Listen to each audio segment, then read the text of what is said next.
Nous bénissons le Seigneur pour ce jour encore, pour ce jour d'enseignement qu'il permet. Vous savez, c'est par les enseignements que nous pouvons grandir dans le Seigneur. Et il est bien que tu sois là le jeudi pour que nous puissions nous instruire davantage. Vous savez, quand nous acceptons le Seigneur, il y a une chose que nous avons, c'est la foi. Ça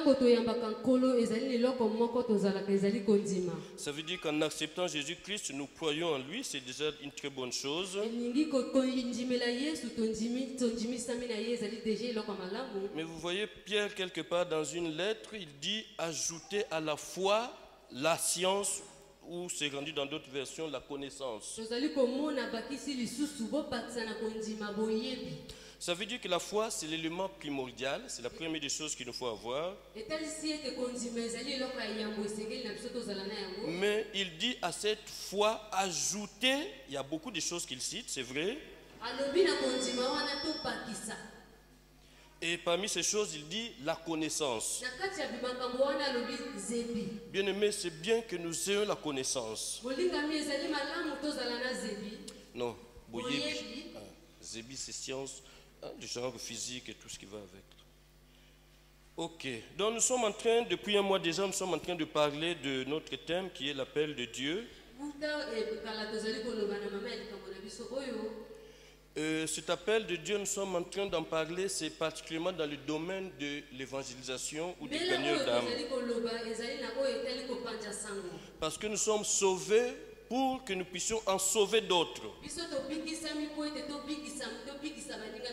Et nous avons vu que c'est ce que le Seigneur Jésus demande à ses disciples. Alors dernièrement, nous avons vu que Jean-Baptiste est venu pour préparer le chemin du Seigneur. Et nous avons vu qu'au tout début de son ministère, il était en train d'introduire Jésus-Christ qui arrivait derrière lui.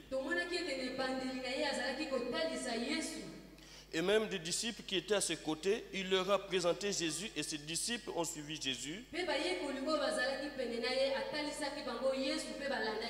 Parce que c'était ça son travail à Jean-Baptiste. Et nous avons vu que ces disciples, nous avons vu, il y en a un qui s'appelle André. Et nous avons vu que ce André, quand il a rencontré Jésus, la Bible nous dit que le lendemain, qu'est-ce qu'il va faire? Il va présenter son frère Pierre à Jésus.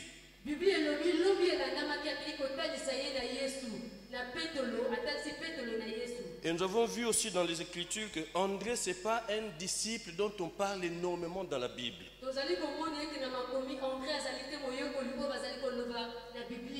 Mais les quelques fois où on parle de lui,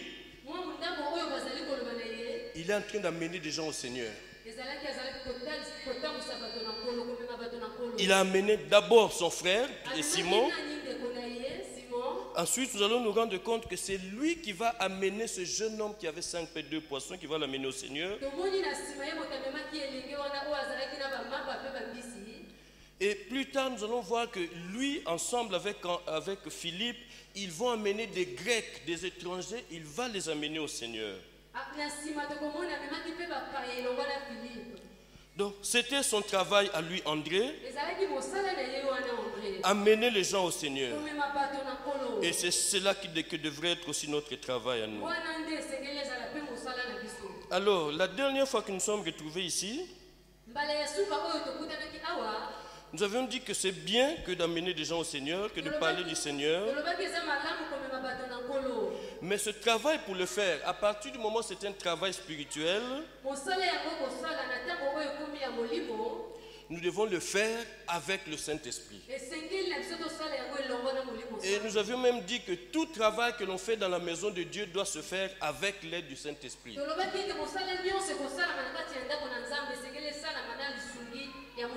Et le Saint-Esprit, c'est notre meilleur allié dans cette œuvre d'évangélisation.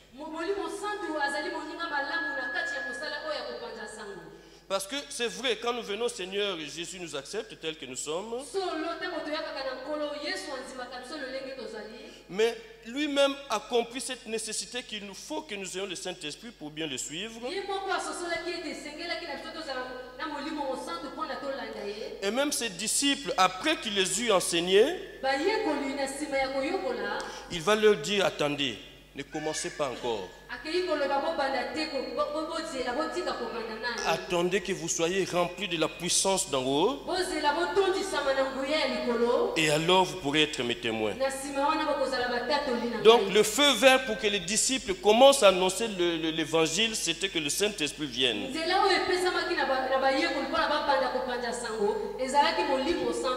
Alors nous avons parlé de Simon, que son frère André a amené vers Jésus. Et nous avons vu que quand Jésus va le voir, il va changer son nom. Ça veut dire quand nous venons au Seigneur, Jésus nous voit déjà ce que nous serons dans 10 ans. Certainement que nous ne le réalisons pas nous-mêmes. Mais Dieu, il voit au-delà de ce que nous sommes aujourd'hui. Et Jésus savait déjà que Simon serait un monument dans la maison de Dieu pour l'église du Seigneur. Nous allons voir, c'est un monsieur qui était très zélé pour Jésus. Le temps où il a marché avec le Seigneur, c'était quelqu'un de très zélé. Il était toujours prompt à répondre aux questions que le Seigneur posait. Mais ça ne suffisait pas. En tout cas pour lui, ça n'a pas suffi. Ça n'a pas suffi pour lui. Parce que nous savons que par après, devant des femmes, il va fuir. Et il va même renier le nom du Seigneur Jésus. Mais avec le Saint-Esprit, c'est-à-dire après que le Saint-Esprit soit descendu sur les disciples, là on ne le reconnaît plus. C'est un autre Simon-Pierre qu'on découvre dans la Bible. La même personne qui pouvait trembler devant une femme, c'est cette même personne qui va prêcher devant une multitude. Et dans son message, il va accuser les principaux des Juifs. Il va dire, vous avez crucifié le prince de la vie. Il a dit, vous l'avez fait mourir. Mais maintenant, repentez-vous.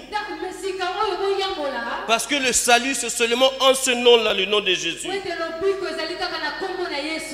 Et la Bible nous dit qu'à un moment, ils ont été arrêtés, lui et Jean.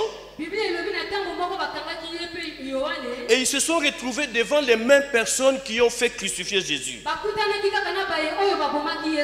Le même Simon qui tremblait devant une femme, là il n'avait plus peur. Parce qu'à la fin ils vont les menacer. Ne prêchez plus jamais, jamais, jamais au nom de Jésus. Mais quelle était sa réponse? À vous-même. Qu'on vous obéisse à vous plutôt que d'obéir à Dieu. C'était un Simon qui était transformé. Parce que le Saint-Esprit était passé par là. Bien aimé, cette œuvre, une œuvre dans la maison de Dieu, quoi que tu fasses dans la maison de Dieu, tu as besoin du Saint-Esprit. Parce que c'est lui qui va te donner la force de bien faire ce que tu as à faire. Vous savez, il y a un passage que nous avions lu où le Seigneur Jésus dit, attendez que le consolateur vienne sur vous.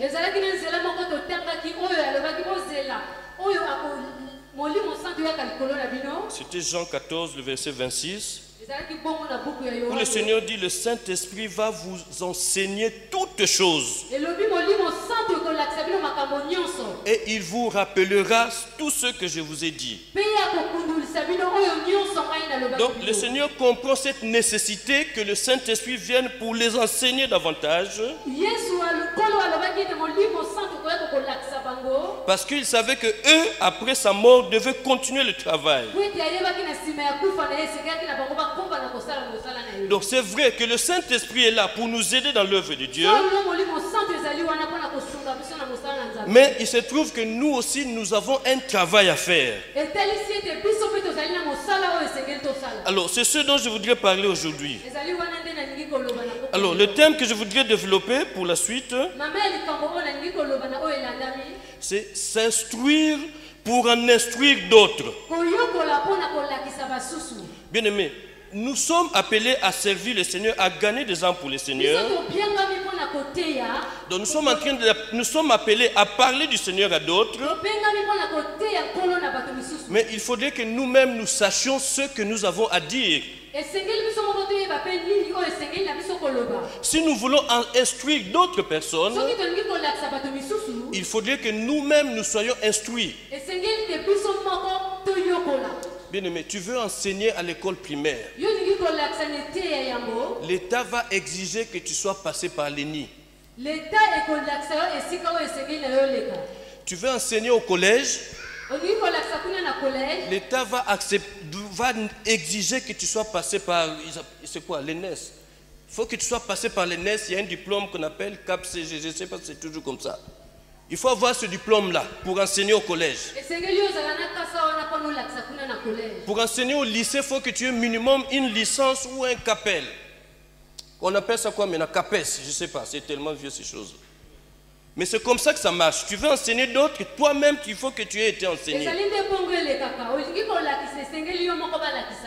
Alors, il y a un sous-point que je voudrais développer ce soir. C'est la nécessité de s'instruire. La nécessité ou l'obligation pour nous de nous instruire. Si nous sommes appelés, nous, à aller parler de Jésus, la moindre des choses, c'est que nous-mêmes, nous connaissions ces choses-là. Donc, bien aimé, vous comprenez par là que la formation, elle est très importante dans la vie des enfants de Dieu. C'est par la formation que nous sommes en train de croître dans le Seigneur. Regardez, un enfant, quand il est né, quand il est en âge d'aller à l'école, les parents vont l'inscrire. Et au fil des ans, avec son travail, il va avancer dans sa scolarité. Parce que les parents ont envie que plus tard qu'il soit quelqu'un, qu'il puisse travailler, qu'il puisse mettre en exercice tout ce qu'il a appris à l'école. Mais dans la pensée du Seigneur, c'est aussi la même chose. Bien aimé, quand nous venons au Seigneur, le Seigneur est en train de nous enseigner, où le Seigneur dispose tout autour de nous toutes les conditions pour que nous soyons enseignés. C'est vrai, il y a des choses que nous faisons en plein culte peut-être, mais il y a d'autres choses que nous devons chercher peut-être à côté par des programmes spécialisés. Mais ce qui est important aux yeux du Seigneur, c'est la nécessité de se former. Parce que c'est cela qui va nous aider à croître dans le Seigneur.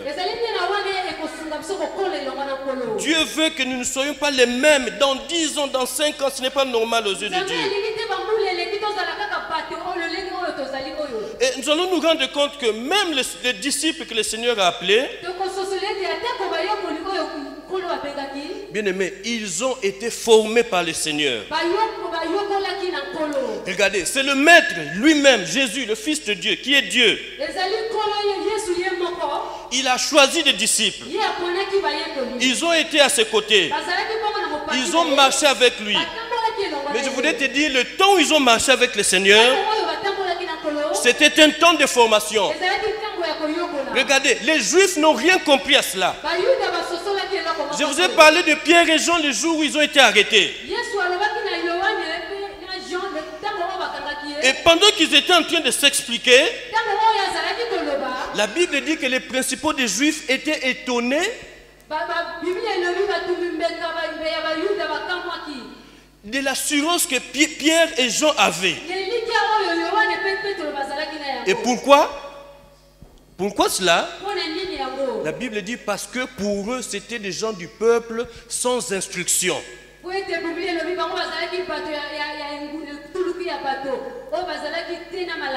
Bien aimé, l'instruction dont ils sont en train de parler dans ce passage, ce n'est pas de longues études. Non, ils sont en train de parler de l'instruction selon la loi de Moïse. Regardez, eux, ils étaient des docteurs de la loi.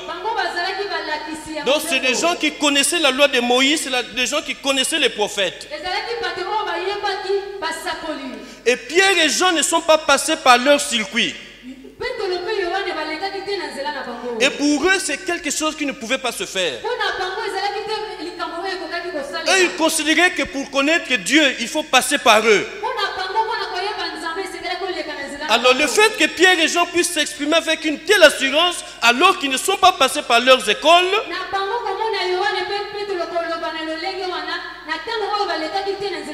c'est ça qui les a étonnés. Mais ils ont oublié le plus important. C'est que ces personnes-là ont passé 3 ans et demi à côté de celui qui est le maître.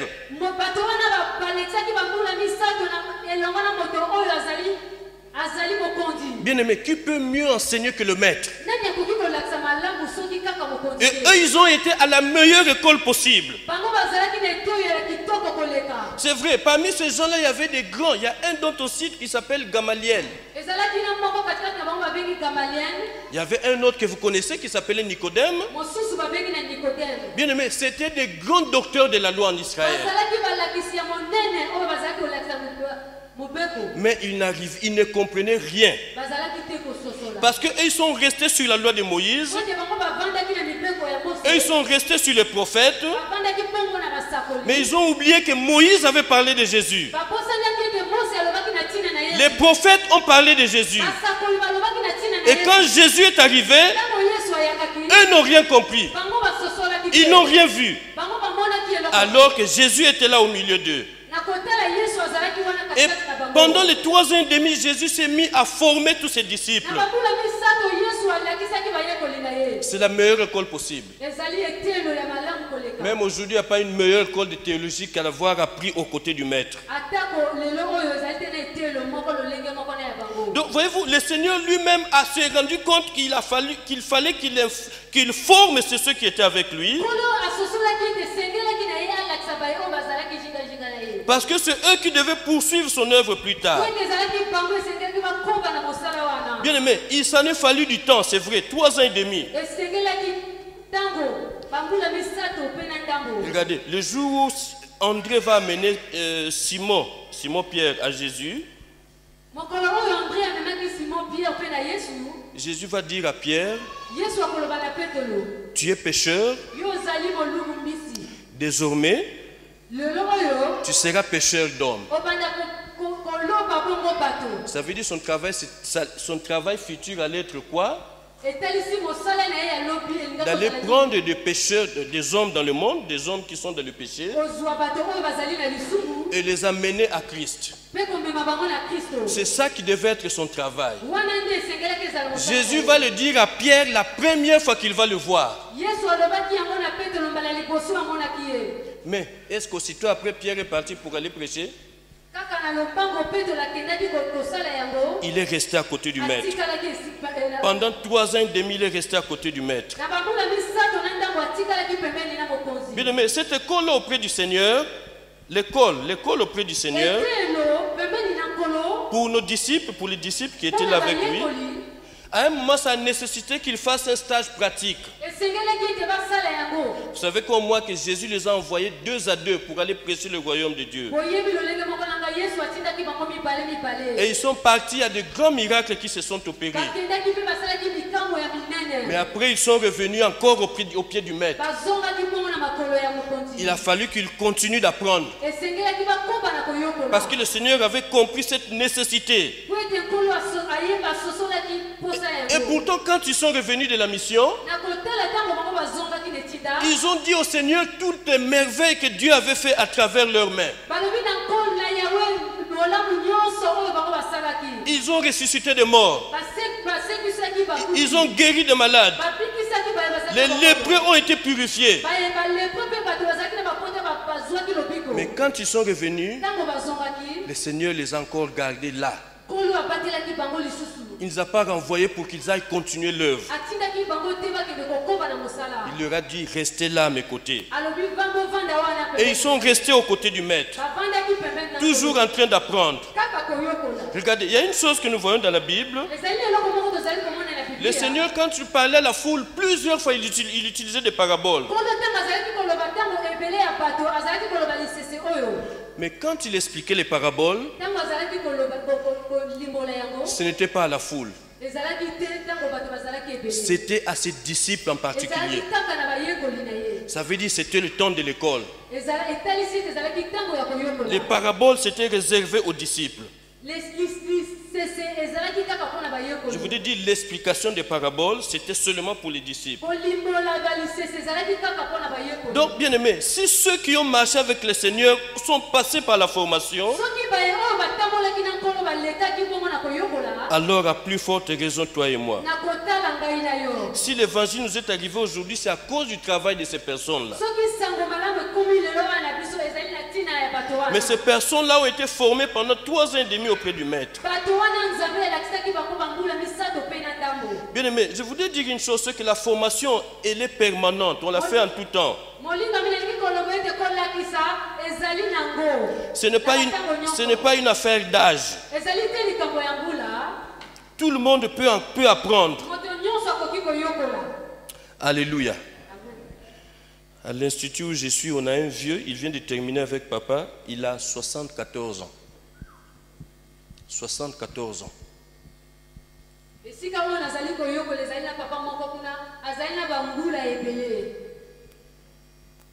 savez, il y a une chose qui m'a fait tiquer quand je suis arrivé à cet institut.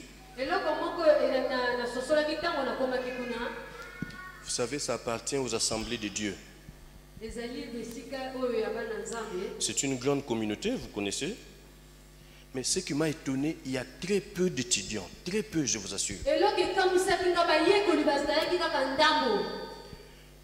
Notre classe, nous sommes 8. Et sur les 8, il n'y a que 4 de cette communauté-là.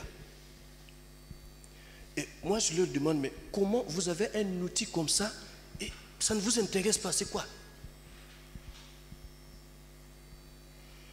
Ils m'ont donné des réponses bizarres. Certains disent qu'ils n'ont déjà pasteur.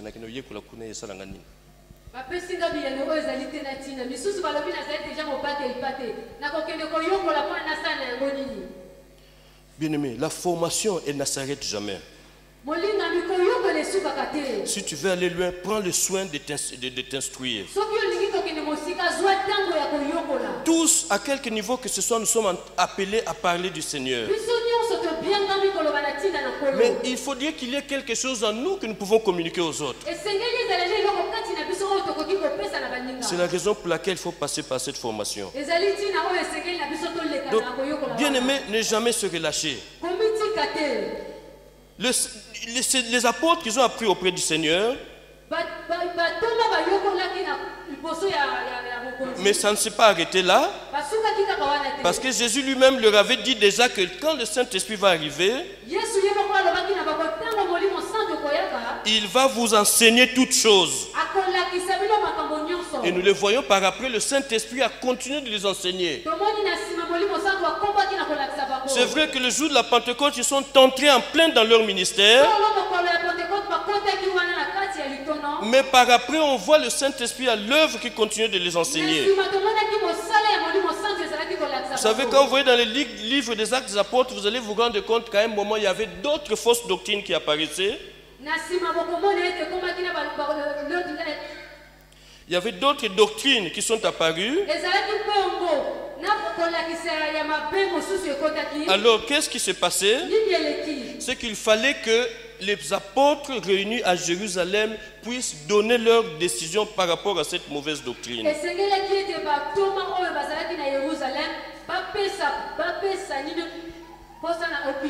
Et comment ça se passait? Ils se réunissaient en conclave, ils priaient le Seigneur et le Saint-Esprit leur donnait l'orientation. Vous savez, une fois Paul et Barnabas se sont retrouvés quelque part, c'était à Éphèse, je crois. Alors il y avait d'autres personnes qui ont quitté Jérusalem, qui sont allées là-bas pour enseigner d'autres choses. Alors il y a eu un vif débat entre Paul et Barnabas d'un côté et tous les autres là de l'autre. Alors, qu'est-ce qui s'est passé dans cette ville? On a dit, mais repartez à Jérusalem, là où sont les apôtres,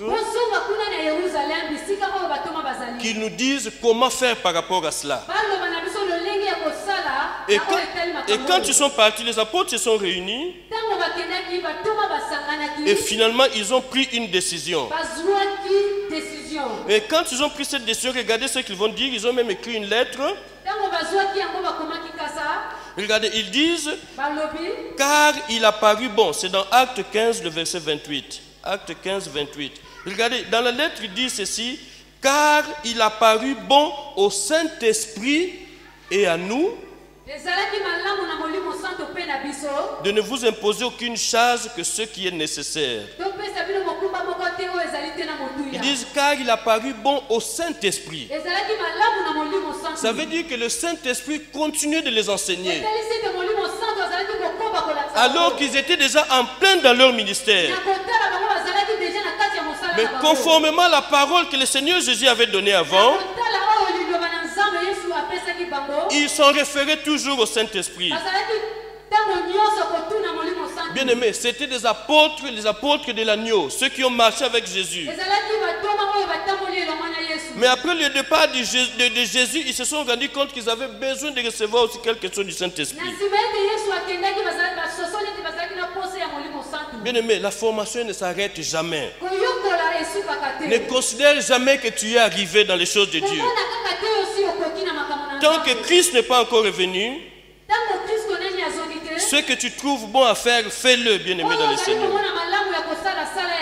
Bien-aimé, dans la Bible, nous voyons aussi un monsieur dont on parle.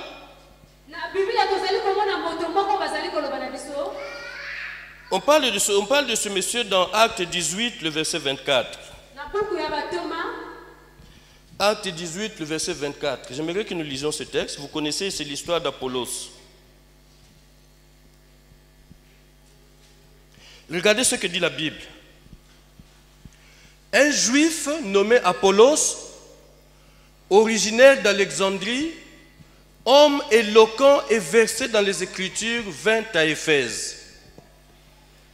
Il était instruit dans la voie du Seigneur et fervent d'esprit, il annonçait et enseignait avec exactitude ce qui concerne Jésus, bien qu'il ne connût que le baptême de Jean. Il se mit à parler librement dans la synagogue. Aquilas et Priscille, l'ayant entendu, le prirent avec eux et lui exposèrent plus exactement la voie de Dieu. Ah, mais on peut s'arrêter là. Alléluia. Regardez, ici la Bible nous dit qu'il y a un juif, un monsieur qui est juif. Regardez quelles sont les caractéristiques de ce monsieur. Regardez, qu'est-ce qu'on dit de lui? D'abord, c'était un homme éloquent.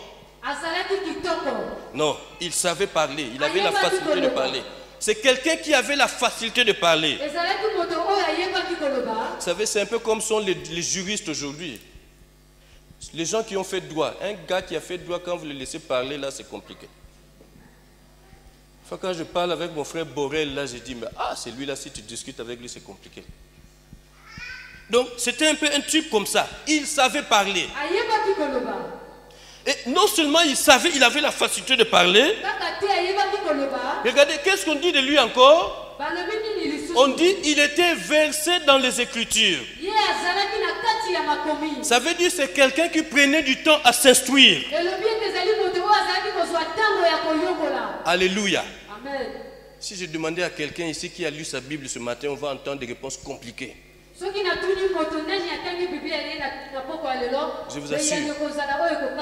vous assure, ça va être compliqué. Dernièrement, on vient de terminer le niveau 2 ici. Vous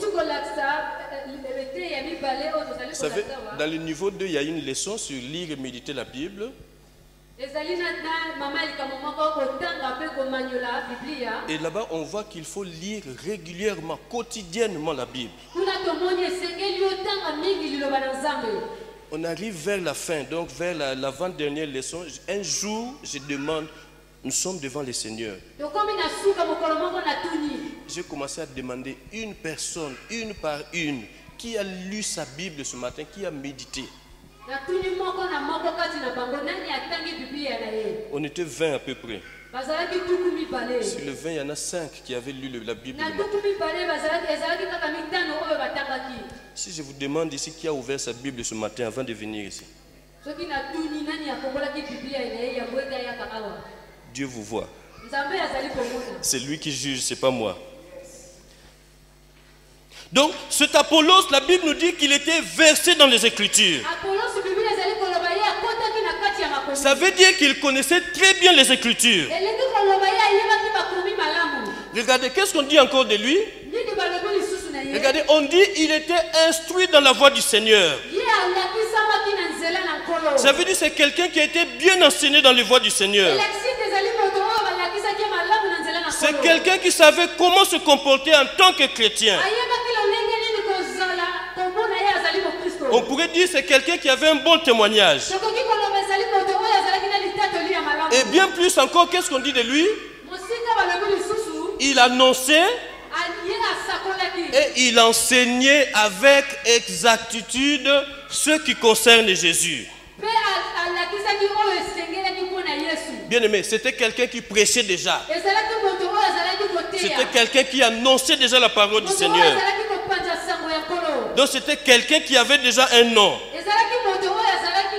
Mais la Bible précise ici, bien qu'il ne connût que le baptême de Jean. Vous voyez, ça veut dire quoi? Ça veut dire que c'est une anomalie dans la vie d'Apollos. Ça veut dire que c'est une tâche, c'est quelque chose qui ne marche pas. Il était éloquent, c'est vrai. Il était versé dans les Écritures, c'est bien. Il était bien instruit dans la voie du Seigneur. Mais il enseignait déjà. Mais le seul baptême qu'il connaissait, c'était le baptême de Jean. Ça veut dire le baptême au nom de Jésus, il ne connaissait pas encore. Ça veut dire le baptême du Saint-Esprit, il ne connaissait pas. Bien aimé, tu vas faire l'œuvre de Dieu comment sans avoir été baptisé du Saint-Esprit? Et pourtant il servait dans la maison de Dieu. Et pourtant il enseignait avec exactitude. Bien aimé, ça veut dire quoi? Enseigner avec exactitude, ça ne veut rien dire. Hein? Ah oui, ça ne veut rien dire.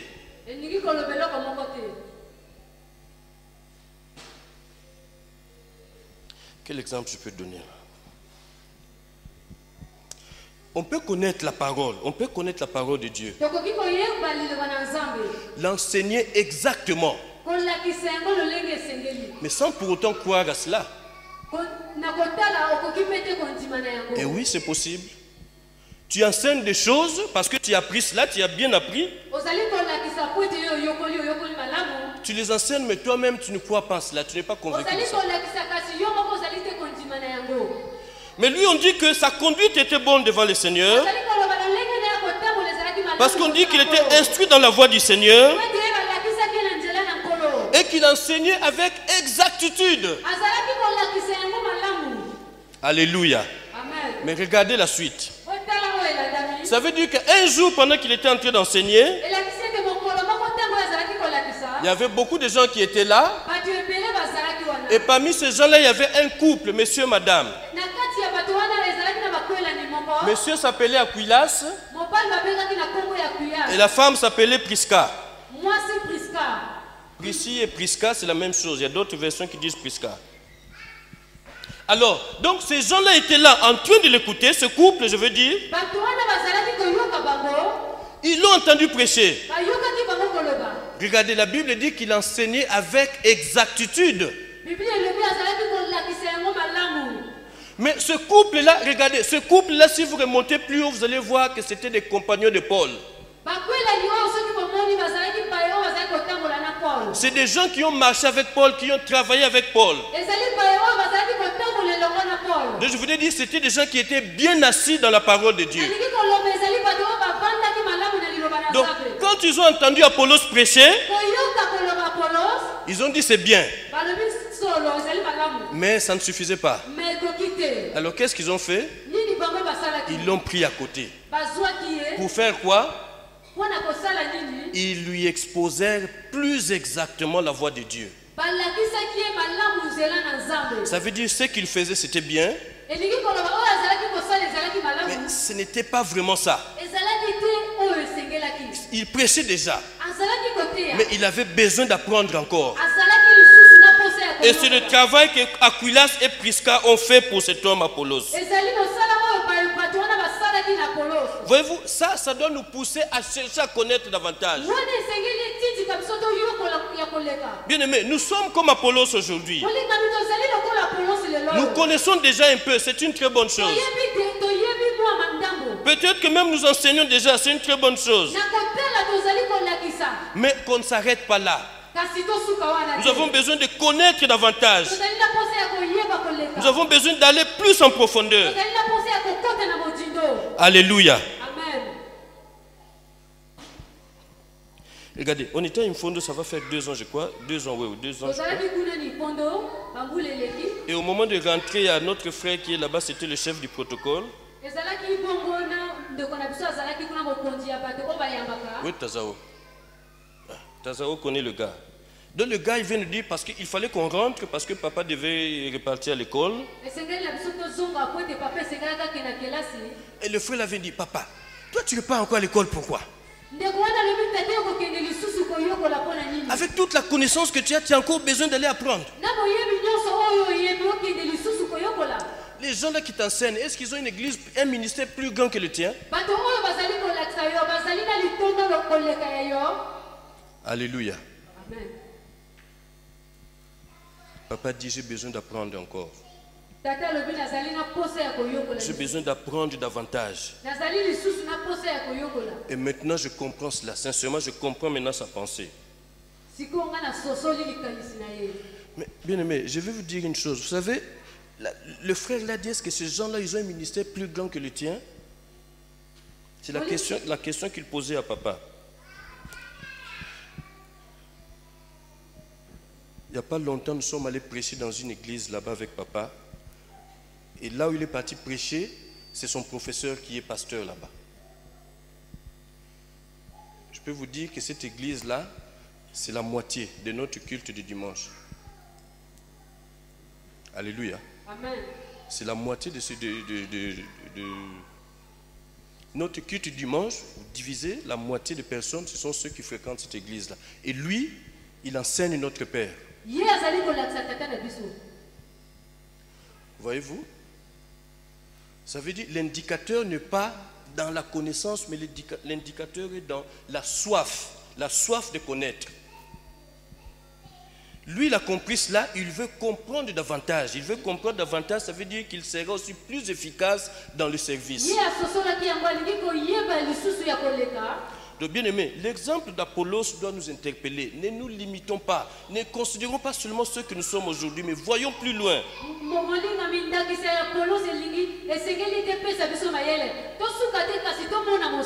Mais Apollos aurait pu se dire, mais attendez, moi je presse déjà, qu'est-ce que vous voulez m'apprendre?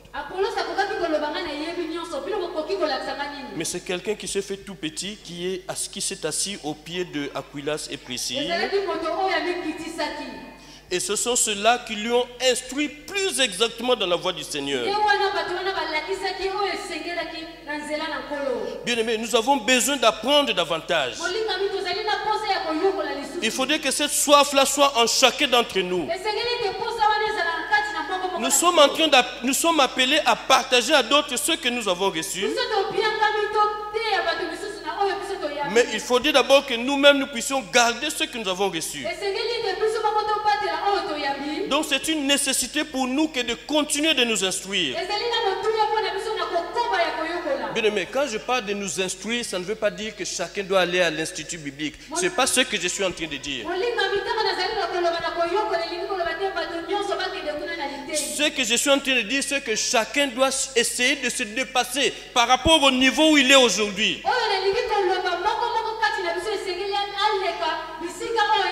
Ça veut dire que chacun doit profiter de toutes les formations qu'il y a au milieu de nous, à commencer par au milieu de nous.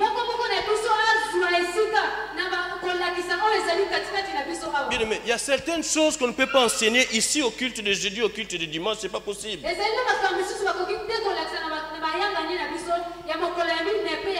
Mais il y a des espaces que nous avons réservés, que nous appelons des cours. C'est là où vous pouvez apprendre ce genre de choses. Parce que là-bas, vous pourrez même poser des questions, ce que vous ne pouvez pas faire ici. Bien aimé, on aimerait bien vous laisser la parole à la fin pour poser des questions.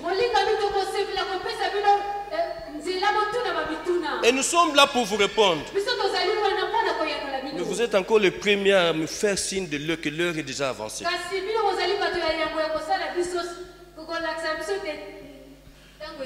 L'espace est là, ici dans cette église, où nous sommes en train de stimuler les gens à apprendre davantage. Et bien aimé, Apollos devrait être pour nous une référence. C'est quelqu'un qui travaille déjà pour Dieu. Mais c'est quelqu'un qui a réalisé qu'il avait besoin d'en apprendre davantage. Puisses-tu être comme Apollos toi aussi. Parce que ça va te faire du bien par après. Et nous allons voir que par après, le ministère d'Apollos a vraiment changé après être passé au pied d'Aquilas et Prisca. Je vais ouvrir une petite parenthèse pour dire que ce sont les deux. On n'a pas dit que c'est seulement Aquilas qui a parlé à Apollos. Non, avec sa femme, tous les deux. On veut nous dire que les femmes n'ont pas le droit de parole dans la maison de Dieu. Bien aimé, nous croyons que la femme a quelque chose. Elle peut parler de la part de Dieu. Et ici dans cette église, tu ne vas pas te donner comme raison que non, on ne laisse pas la place aux femmes. C'est faux. Si tu te lèves, on va te soutenir. Il y a une qu'on a soutenue là, elle a déjà commencé là-bas, on l'a établi là-bas comme pasteur. Priscille, elle avait la connaissance. Je vous ai dit que c'était des compagnons de Paul. Et elle a enseigné, Priscille, elle a enseigné Apollos. Vous savez, j'étais en train de discuter avec notre professeur sur ce problème-là de la femme, que la femme n'a rien à faire dans la maison de Dieu. En fait, je parle de à ce qui concerne l'enseignement. On a discuté. Et puis je lui ai dit, mais attends, mais pasteur, mais toi là-bas, il y a une femme là-bas qui t'enseigne, non? Il y a une femme que toi-même tu appelles Madame Bomboko. Mari et femme sont pasteurs tous les deux, vous les connaissez?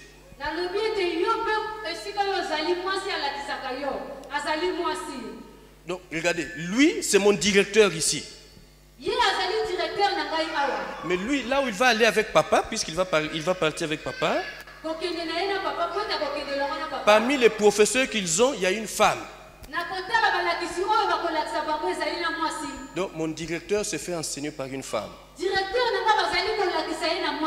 Et quand ils reviennent ici dans leur communauté, ils disent que non, les femmes n'ont pas de ministère, n'ont pas le droit de prêcher. Mais Priscille, elle a enseigné Apollos. Donc ma soeur, si tu ressens ce fardeau-là, lève-toi, nous serons là pour te soutenir. C'était une parenthèse. Regardez, je voudrais parler de Paul.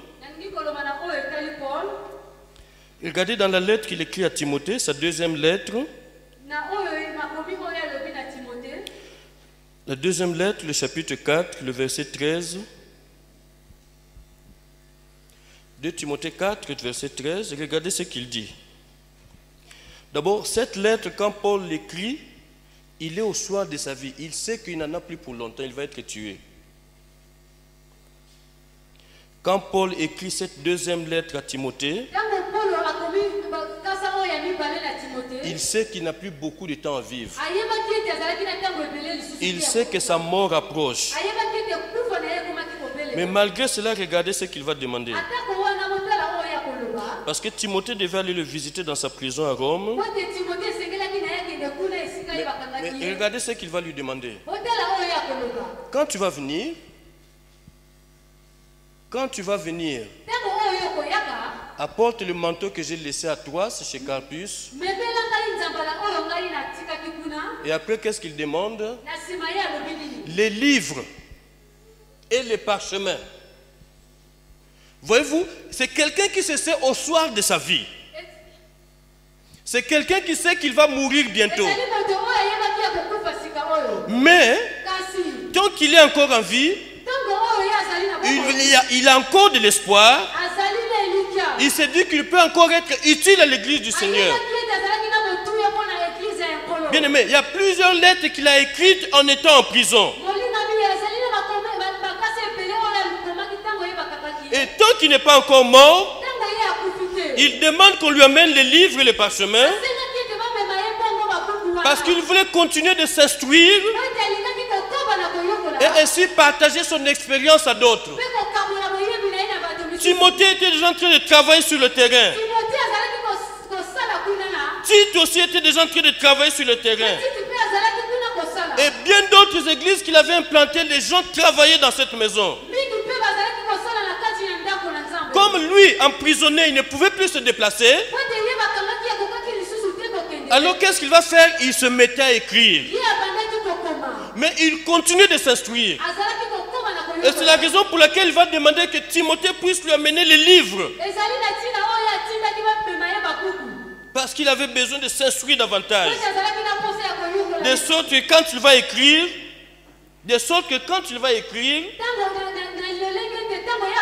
qu'il ait quelque chose de fort à communiquer à toutes ces communautés.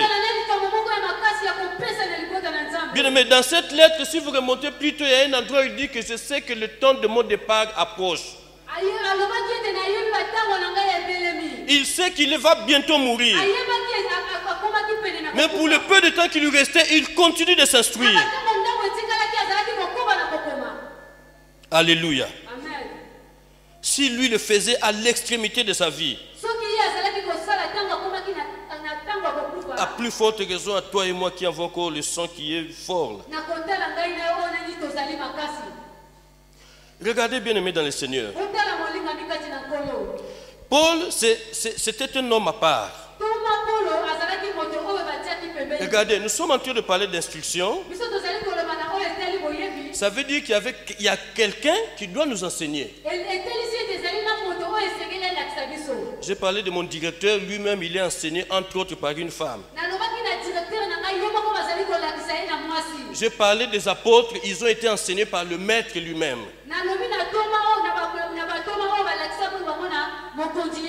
Timothée et Tite ont été enseignés par Paul.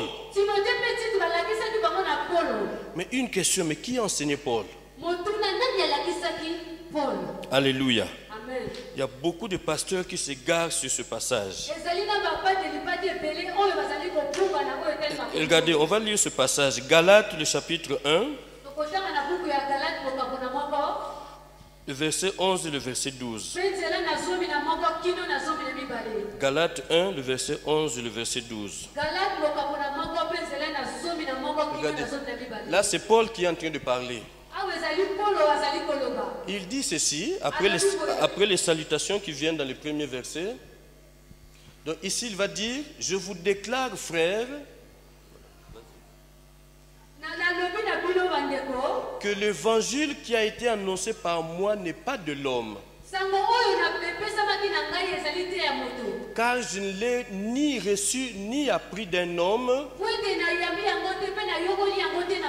mais par une révélation de Jésus-Christ. Bien aimé, je vous ai dit que Pierre, Jean et Jacques, ils ont appris aux côtés du Seigneur. Timothée et Tite, ils ont appris aux côtés de Paul. Mais Paul, quand il se présente ici, il dit cet évangile dont je parle, je ne l'ai pas reçu d'un homme. Bien aimé, il s'agit de l'évangile de Jésus-Christ. Et personne n'a enseigné Paul. C'est quasiment la seule personne de la Bible qui n'a pas été enseignée par un autre. Et il dit qu'il l'a reçu de Jésus-Christ lui-même. Regardez, Paul, quand il s'est converti, nous savons qu'il était sur la route de Damas et il allait pour aller arrêter des disciples et pour les mettre en prison. Et en chemin, il va rencontrer le Seigneur Jésus qui va lui confier sa mission. Mais entre-temps, il va devenir aveugle. Et donc Jésus va lui dire d'entrer dans la ville, il y a quelqu'un qui allait prier pour lui. Et cette personne a prié pour lui, c'est Ananias. La Bible dit que Paul est resté là quelques jours. Et après, qu'est-ce qui va se passer? Il va commencer à prêcher Jésus. S'il vous plaît, acte 9. Acte 9, nous allons lire le verset 20 et le verset 22. Donc, Paul ici vient de se convertir. Acte 9, verset 20. Il entre dans la ville. Ananias va prier pour lui. Et la Bible dit que les écailles sont tombées de ses yeux. Et il a pu de nouveau voir. Il est resté là quelques jours seulement.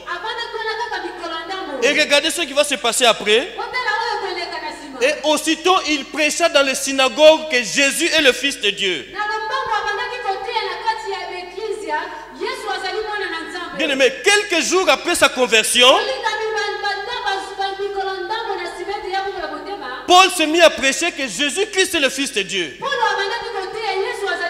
Alors que ceux qui l'avaient amené à Damas, non, ceux qui l'avaient amené là-bas, la chose qui l'avait amené à Damas, c'était d'aller arrêter ceux qui croyaient que Jésus-Christ était le Fils de Dieu. Mais quand il a reçu Jésus-Christ, il a reçu cette révélation de Jésus-Christ. Le même Paul va se mettre à prêcher que Jésus-Christ est le Fils de Dieu. Alors qu'il était parti là pour aller combattre cette doctrine. Mais quand il a été instruit par le Seigneur, il se met à prêcher que Jésus-Christ est le Fils de Dieu. Et regardez, le verset 22 dit ceci. Au fur et à mesure qu'il prêchait Jésus, parce qu'il avait eu cette révélation, il était en train de se fortifier de plus en plus. Il y avait des Juifs qui vivaient là-bas à Damas. Donc, des Juifs qui connaissaient bien la loi de Moïse et les prophètes. Mais Paul, après quelques jours de conversion seulement, la Bible dit qu'il confondait les Juifs qui habitaient à Damas.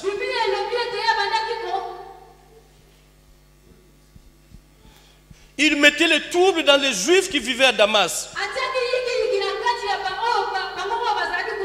Et après quelques jours de conversion seulement, il a démontré que Jésus est le Christ.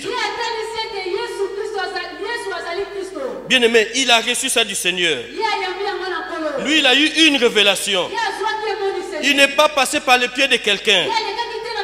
Bien aimé, je voudrais dire que ce qu'il prêche là, il est en train de prêcher Jésus-Christ ressuscité. Il est en train de prêcher Jésus-Christ qui est mort et qui est ressuscité. Et que c'est ce Jésus-Christ dont Moïse avait parlé. Que c'est ce Jésus-là dont David a parlé. Que c'est le même Jésus dont tous les prophètes de l'Ancien Testament ont parlé. Lui n'avait jamais appris cela. Mais quand il a rencontré le Seigneur va lui communiquer cela. Et quelques jours après, il s'est mis à parler facilement de ces choses-là. Parce que lui avait reçu la révélation. Et avec cette révélation, il pouvait confondre même les Juifs qui étaient là-bas. Mais c'est quasiment le seul. C'est le seul qui a reçu l'évangile comme ça. Tous les autres ont été instruits par quelqu'un d'autre. Alléluia. Et je voulais dire que le piège se trouve là. Moi, j'ai déjà entendu plusieurs personnes dire que moi, je n'apprendrai jamais Dieu. Moi, j'attends que Dieu me donne la révélation. Que Dieu me révèle lui-même. Bien aimé, c'est une grosse erreur. De chercher dans la Bible à part Paul qui a reçu cette grâce. Personne d'autre, il n'y a que lui qui a reçu cette grâce. Mais même lui, en ayant reçu cette grâce, regardez qu'est-ce qu'il va faire. Il a enseigné Timothée. Il a enseigné Tite. Mais vous pouvez se dire, oh les gars, moi j'ai reçu une révélation. Vous aussi priez, vous allez avoir la révélation. Bien aimé, lisez les 2 lettres de Timothée, vous allez vous rendre compte qu'il est en train de l'enseigner. Il encourage Timothée, applique-toi à l'enseignement. Il dit toutes ces choses, tu sais de qui tu les as apprises. Bien aimé, Timothée a appris auprès de Paul. Tite a appris auprès de Paul. Et beaucoup font cette erreur-là, ils disent que j'attends la révélation. Tu attendais la révélation, elle ne viendra pas. Parce que Dieu va trouver que tu es un paresseux. Tu ne veux pas travailler. Et Dieu n'aime pas les paresseux. Dieu veut que les gens qui travaillent. Bien aimé, ces personnes-là oublient même une chose. Bien aimé, c'est vrai, ils prêchaient que Jésus-Christ est Jésus est le Christ. Bien aimé, tu ne peux pas prêcher Jésus-Christ sans faire allusion à l'Ancien Testament. N'oubliez pas, il était en train de confondre les Juifs. Les Juifs, c'était les dépositaires de la loi de Moïse, c'était les dépositaires des prophètes. Donc pour pouvoir confondre ces personnes-là, pour les confondre, pour mettre le trouble dans ces personnes-là, ça veut dire qu'il fallait aussi connaître l'Ancien Testament. Alléluia. Et c'est là où Paul avait un grand avantage. C'est vrai, le Nouveau Testament, il l'a reçu par révélation. Mais les personnes là oublient que Paul a appris pendant longtemps auprès de Gamaliel.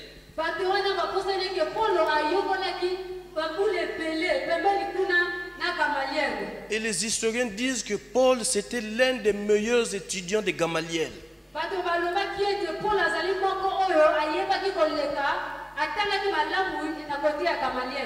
Et lui-même dit que j'étais plus avancé que les gens de ma génération dans le judaïsme.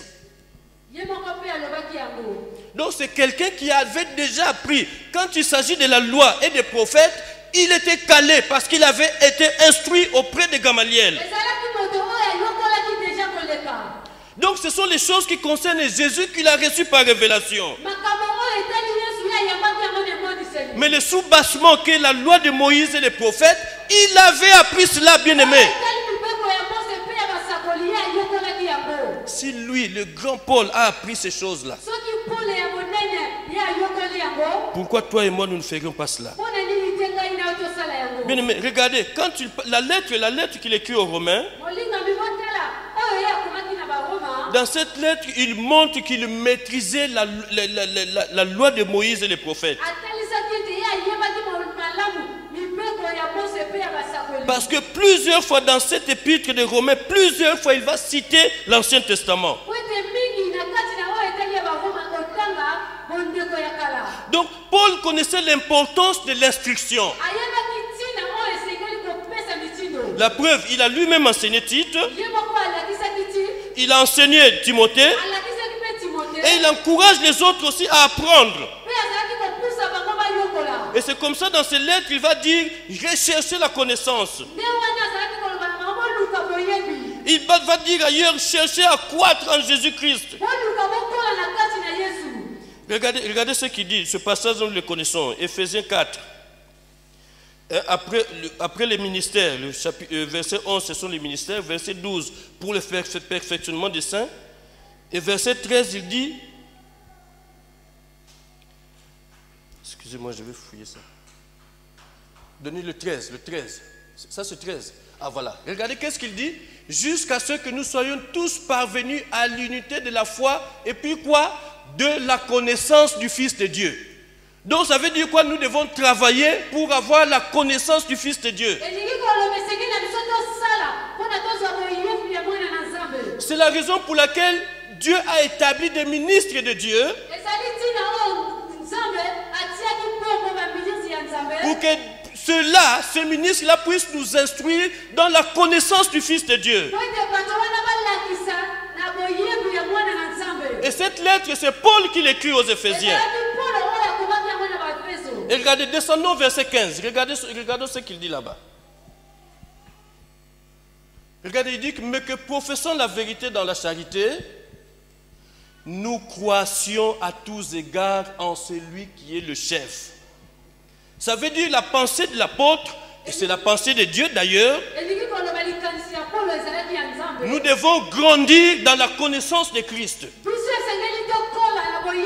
Et comment on va grandir? C'est par l'instruction. Si nous acceptons de nous instruire, alors nous allons grandir. Bien aimé, un élève qui va à l'école, qui ne lit pas, vous croyez qu'il va passer des classes?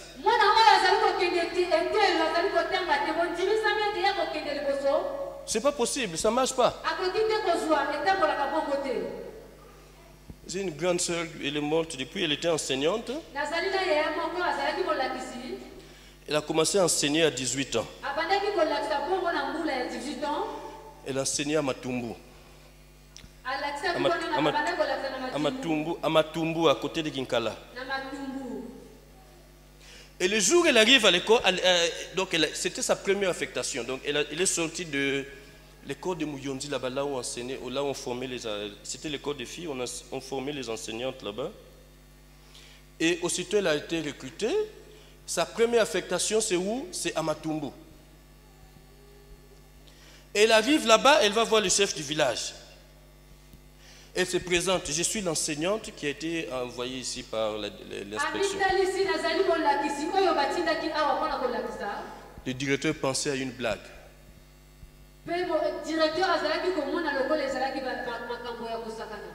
Toi-même, tu es une gamine, tu vas aller enseigner qui ici? Elle avait 18 ans. Sur le champ, elle n'a pas compris. Le lundi, quand elle va dans la classe, elle voit des gaillards barbus. Et elle devait enseigner ces gaillards. Alléluia. Amen. Ça veut dire que ces personnes n'avaient pas eu le temps. Vous savez, au village, c'est compliqué.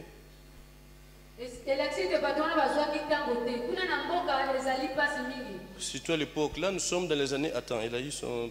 Ça se passe en 67, je crois. 66, 67. Donc, elle va à l'école, elle va pour aller enseigner. Mais les gens qu'elle doit enseigner sont plus âgés qu'elle. Vous voyez, c'est le problème qui se passe aussi dans la vie chrétienne de foi. Donc, c'est la raison pour laquelle Paul est en train de nous stimuler pour que nous puissions apprendre. Bien aimé, si lui-même a appris auprès de Gamaliel, c'est vrai qu'après, Jésus-Christ va se révéler à lui. Mais ce qu'il a appris auprès de Gamaliel l'a aidé dans le ministère. Et c'est la raison pour laquelle il nous encourage dans les versets que nous venons de lire à nous instruire nous aussi. Regardez, quelque part il dit à Timothée, veille sur toi-même et sur ton enseignement.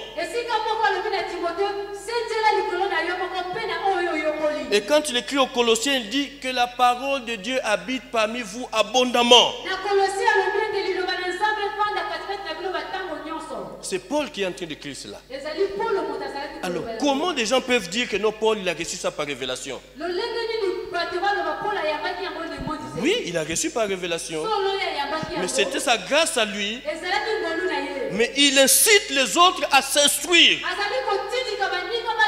Il incite ses élèves, ses fils spirituels à s'instruire davantage. Bien-aimé, si Pierre est passé auprès de Jésus pour apprendre,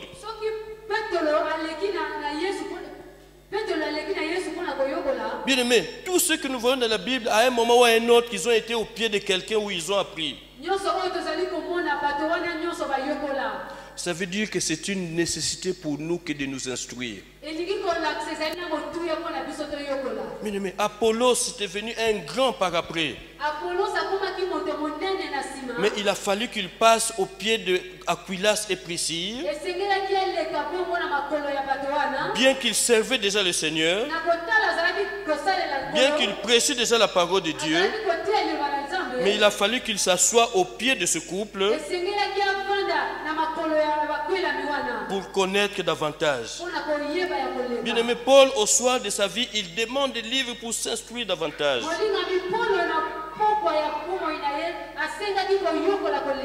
Ça veut dire que c'est une nécessité que de s'instruire. Parce que nous aussi, nous avons quelque chose à communiquer aux autres. Mais pour cela, il faudrait que nous-mêmes nous ayons appris. Alors, bien-aimés, soyons ouverts dans notre esprit.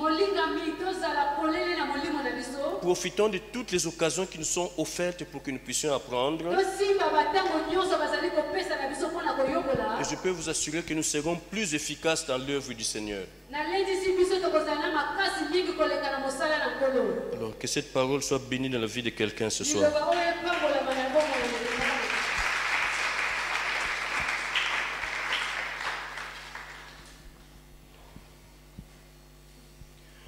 Nous sommes sauvés pour que nous puissions en sauver d'autres. Mais nous avons besoin de nous instruire pour que nous aussi nous puissions parler de Jésus à d'autres. Bien aimé, la Bible dit à celui à qui on a beaucoup donné, on demandera aussi beaucoup. Je veux dire par là qu'il y a certains qui vont, pour eux, il va être nécessaire de passer par un institut biblique.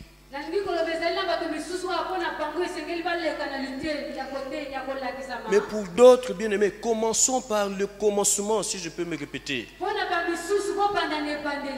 Bien aimé, je vous ai dit, ce n'est pas une affaire d'âge.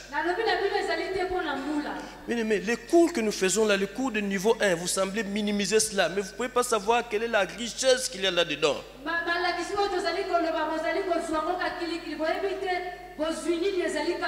Bien aimé, il faut commencer par là. Ne te dis pas que moi, ça fait 5 ans que je suis dans l'église. Mon frère, ma soeur, il est bien de commencer par là. Et de franchir les différents échelons dans la vie. Et tu verras que ton instruction, ta croissance se fera aussi plus rapidement. Bien aimé, le monde nous apprend des choses. Nous voyons des gens qui sont en train d'arriver, qui vont aller plus vite que toi qui es là depuis 5 ans.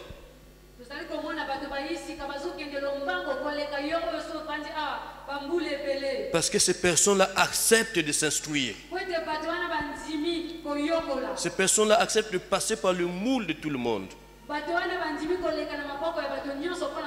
Bien aimé, la pensée du Seigneur que nous puissions croître à tous égards.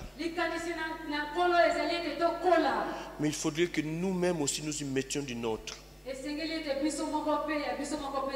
Alors j'aimerais que nous nous levions. Nous voulons prier le Seigneur. Pendant que tu te lèves, est-ce que tu peux commencer à dire merci à notre Dieu pour cette parole, pour cet enseignement qu'il nous a donné. Dis merci à Dieu pour ce qu'il nous a dit ce soir.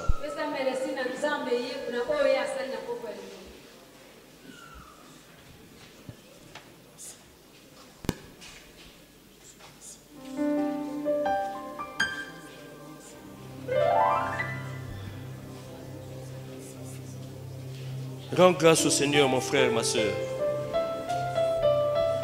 Dis merci à notre Dieu là où tu es pour cette parole. Dieu veut que ton bien. Dieu ne veut que ton bien. Dieu ne veut qu'une chose, c'est ton bien. Dieu veut que tu puisses grandir. Dieu veut que tu puisses mieux le connaître. Mais ça dépend de toi. Il faudrait que tu te fasses violence.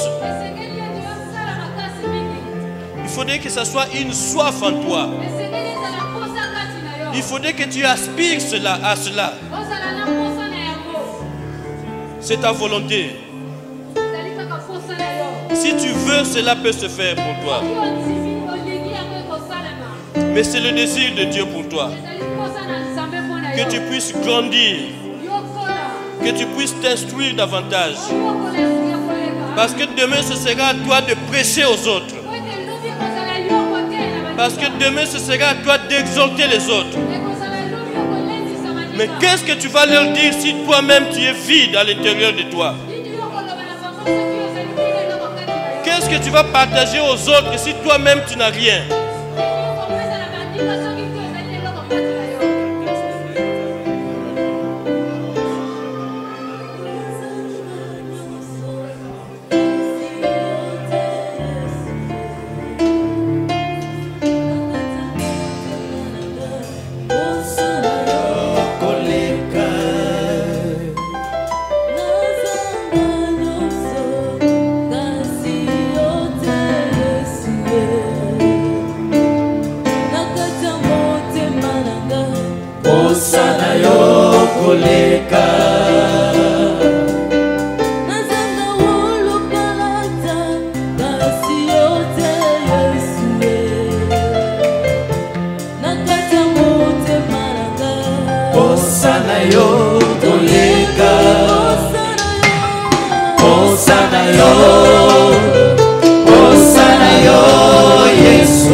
Nous allons prier le Seigneur. Bien-aimés, comme nous venons de le chanter, nous voulons que cela soit une prière en nous. Que nous ayons cette soif de nous instruire. Que ce soit un désir en nous de nous instruire. Bien-aimés, nous avons des parents tout autour de nous. Nous avons des amis tout autour de nous. Nous avons besoin de leur parler de Jésus-Christ. Mais pour cela, il faudrait que nous-mêmes nous soyons instruits de Jésus-Christ. Pour cela, il faudrait que nous-mêmes nous ayons la vraie connaissance de Jésus-Christ. Alors demandons au Seigneur de nous aider, de refléter en nous cette soif-là. Que cette soif-là soit en nous, bien-aimés dans le Seigneur. Alors demandons cela à Dieu. Dieu peut te la donner si tu veux. Si tu veux, Dieu te donnera cette soif. N'oublie pas, il s'agit de toi. Il s'agit de ta volonté. Il ne tient qu'à toi de t'instruire. Nous avons mis les moyens là devant toi. Nous avons arrangé des sessions rien que pour toi. Pour que toi tu puisses t'instruire. Et que toi tu puisses communiquer cela aussi à d'autres. Paul disait à Timothée, ce que tu as appris de moi, communique-les aussi à d'autres. Alors bien aimé, il faudrait que tu aies quelque chose à partager aux autres. Mais il faudrait que toi-même tu t'instruises. Alors prie le Seigneur mon frère. Prie le Seigneur ma soeur. Le Seigneur nous veut utiles dans sa maison. Le Seigneur a besoin de gens qui sont instruits dans sa maison. Le Seigneur a besoin de chacun d'entre nous. Chacun d'entre nous se doit de parler de la part de Dieu. Chacun d'entre nous doit annoncer que Jésus revient bientôt. Bien-aimé, toi, fais ta part. Fais ta part à toi. Et le Seigneur s'en réjouira. Il faut que cela soit une soif en toi. Et le Seigneur est en train de faire naître cette soif en quelqu'un aujourd'hui. Si ton cœur est ouvert, le Seigneur met cette soif en toi.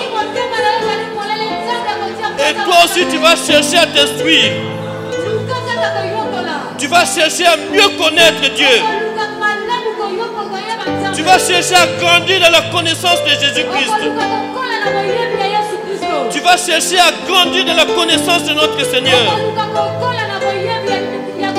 Et ainsi, toi aussi, tu pourras parler de lui à d'autres. Mais demande cette soif-là au Seigneur. Que le Seigneur met en toi ce feu. Pour que tu puisses désirer accroître dans le Seigneur. Pour que cette connaissance augmente en toi. Nous voulons être comme Apollos. Il connaissait déjà. Il enseignait même déjà. Mais il a compris qu'il fallait qu'il connaisse davantage. Et il a accepté de s'instruire auprès d'une femme. Bien aimé, nous avons besoin de nous instruire davantage. Bien aimé, il est temps que nous revenions à la base. Que nous revenions au pied de la parole de Dieu. Parce que c'est cette parole qui va nous faire grandir. C'est cette parole qui va faire de nous des maîtres. Et nous aussi nous pourrons parler à d'autres. Ainsi l'œuvre du Seigneur va continuer d'aller de l'avant. Bien aimé, si tu ne grandis pas, tu es un frein pour l'avancement de l'œuvre. Et Dieu ne peut pas se réjouir de toi. Dieu veut des enfants qui sont en train de grandir normalement. Des gens qui sont en train de s'instruire. Pour qu'eux aussi à leur tour ils puissent instruire d'autres. C'est cela que le Seigneur attend de nous, bien-aimés dans le Seigneur. Alors demande au Seigneur de t'aider. Demande au Seigneur de mettre en toi cette soif. Et prends cette décision de lire la parole de Dieu chaque jour. Bien aimé, c'est à cela que Dieu t'appelle. Ce qu'il a dit à Josué, c'est aussi à toi et moi qu'il le dit aujourd'hui. Nous avons besoin de lire et de méditer la parole de Dieu chaque jour. Parce que c'est ainsi que nous allons nous affermir. C'est ainsi que nous allons grandir dans la connaissance de Jésus-Christ. Mais c'est ta décision. Il faut que tu te décides à le faire. Il faudrait que tu mettes ta volonté à contribution. Alors le Seigneur le fera pour toi. Prie le Seigneur, mon frère, ma soeur.